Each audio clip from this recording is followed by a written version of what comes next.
সাতক্ষীরায় আখের উৎপাদন চরম হ্রাস পেয়েছে। গত ৩৫ বছরে আখের উৎপাদন কমেছে প্রায় ৯৭%। জলবায়ু পরিবর্তন, উৎপাদন খরচ বৃদ্ধি, নতুন চিনি কল না থাকা এবং ভারতীয় চিনি আমদানি এই হ্রাসের মূল কারণ। দক্ষিণ পশ্চিমাঞ্চলের এই অঞ্চলে আখের মৌসুমেও আখের দেখা মিলছে না বললেই চলে।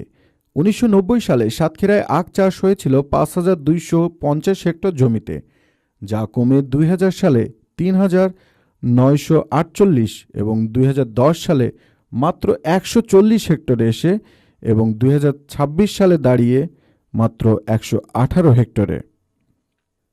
সাতক্ষীরা সদর, কলারোয়া, তালা, দেভাটা, কালীগঞ্জ, আশাশুনি ও শ্যামনগরে আখ চাষ প্রায় নিঃশেষ। এখন কেবল অল্প কিছু পরিবারই আখ কেটে রস বিক্রি করে জীবন চালাচ্ছে। দেশে ১৫টি চিনিকল আছে, কিন্তু উৎপাদন কমে মাত্র ৬০ থেকে ৭০ হাজার টন।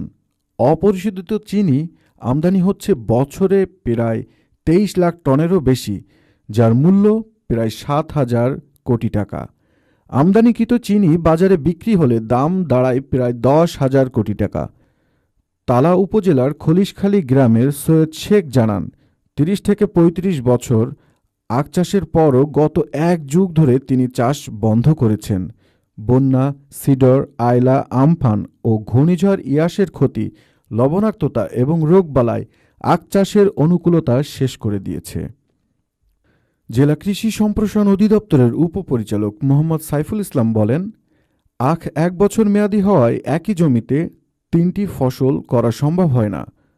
ফলে কৃষকরা আগ্রহ হারাচ্ছেন।